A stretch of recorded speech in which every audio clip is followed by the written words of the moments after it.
Because they don't look to provide a significant performance uplift, the new and upcoming processors from AMD and Intel look to be incredibly boring. But are they? It feels boring because it ends a rather exciting time for processors where every new generation, of Ryzen's at least, has delivered with it new tiers of performance, and it helps drop the prices for the rest. Compare this with the graphics card market where every new generation just seems to offer more performance for more money, seemingly forever. But with Zen 5 versus the upcoming Intel Ultra lineup, things look to be incredibly dull. Dull. Because neither targets raw performance gains and instead favours efficiency and fancy new features that the average person simply won't care about. But I do. Let's explain. Zen 5 is a ground-up redesign of the Zen architecture that just happens to perform almost identically to Zen 4. It adds a novel, new 2-ahead branch predictor unit, majorly improves AVX 512 performance, and its power efficiency is unparalleled in the x86 space, which in practice means fuck all for the end user who looks at the gaming benchmarks and goes, oh, that's not a lot better than the previous generation. And they've got a point, you know. All of these improvements to the architecture mean fuck all when the lineup lacks an X3D variant that actually promises to make better performance than the one before it. Which is fair enough. For the end user, the Ryzen 9000 series is so similar in performance to the Ryzen 7000 series that you might as well just buy whichever one has the lowest price. So really, the reaction to this new lineup should be more of a meh than the scathing response that I've seen to these new products. So why are people so upset? I almost think that AM5's promise of a long lifespan makes this stagnation hurt even more than it should, because what's the point in supporting several generations of products when every new generation of products delivers the same performance as the last? It feels almost as though people have been robbed of a generation's worth of upgrade potential with Zen 5. Although I have noticed they're still releasing AM4 processors, so it's almost like, look how long we're supporting AM4 for, AM5 will get the same sort of treatment. Hopefully. So I'm not sure what's going on with Zen 5's power efficiency. It sounds like it should be more efficient, but then it isn't. It just seems like all the products have had their TDP set to a lower value than the 7000 series did, which I still commend. It shows that AMD has confidence in their product's ability to perform at an even more limited power level. But again, I understand why consumers will be bored by this because they'll want better performance than the previous generation delivered, which they're not getting.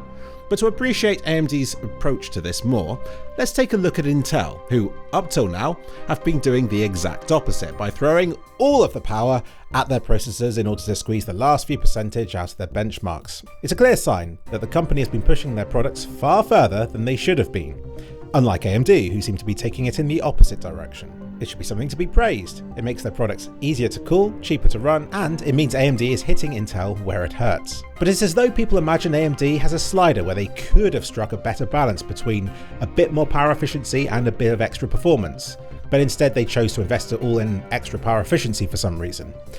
And I think when people think like that, and then they increase the power limits and the performance doesn't increase, they're even more disappointed because it turns out AMD was right all along. They just focused on power efficiency and their products are not designed for more performance at this stage. So while I can't criticize the products themselves too much, what I do dislike about them is the pricing, because they're priced the same as the previous generation, and that makes it really, really boring, and a bit pointless to buy them when the previous generation of products are now being discounted.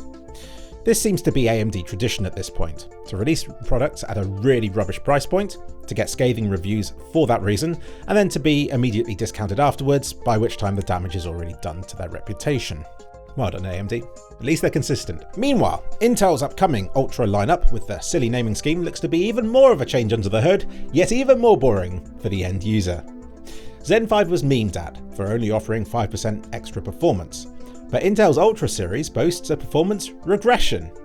Yes, they actually deliver less performance than the previous generation, and they seem to be proud about that. Isn't that exciting? But then, Intel's problem was never their performance, was it? It was the amount of power required to achieve that level of performance. So you think people would be happy that they're now focusing on improving their power efficiency and power consumption and all that. But no, suddenly all that matters is that their new products aren't any faster than the ones before it, and people hate them for it. So although very different under the hood, Intel's gone down the same route as Zen 5 has with this generation. Improved performance hasn't been a priority, but the inner workings of the chips have been almost entirely overhauled. Intel's desktop processors have finally switched over to a tile-based design. AMD has been using chiplets since Ryzen 1 to multiply their processor's performance, but Intel's tiles are more used for slightly different reasons, like to reduce power consumption and to allow for more modular development and production of processor parts. So all this is super cool and lays solid foundations for future models. So it's exciting for people like me, but not so much for the end user who's going to be buying these products. But what is very exciting about these processors is that the P and E cores have been redesigned. And that's really exciting to talk about, because it will further distance Intel from AMD's approach. With AMD, they have just one core type, but each Zen core has multi-threading to help it to behave more like 2 threads. This means that a 16-core Zen 5 processor can have 32 threads, which sounds like quite an advantage, doesn't it? Intel have long believed in hyperthreading. For a while, all that separated their i5s from their i7s was the inclusion of hyperthreading in those i7 parts, and slightly higher base clock speeds. So, when their E-cores came out with no hyperthreading, it seemed almost counterintuitive. And now, with their Ultra lineup, even their P-cores, the powerful ones, are doing away with hyperthreading. In other words, Intel's new processors have no hyperthreading at all. So why has Intel voluntarily removed up to 8 threads from all their processors? Well, hyperthreading doesn't come for free. It does still add complexity to the P-cores, takes up die space, and perhaps more crucially to understand Intel's decision to remove it, probably uses extra power. And Intel must have concluded that all this stuff would have been better invested into the E-cores instead. Unlike AMD's unified core approach, Intel are doubling down on their P and E core strategy. P-cores prioritize single core performance above all else, so removing their hyperthreading doesn't really do away with that. E-cores, on the other hand, are there to boost multi-core performance. And for these new processors, the E-cores have been significantly beefed up.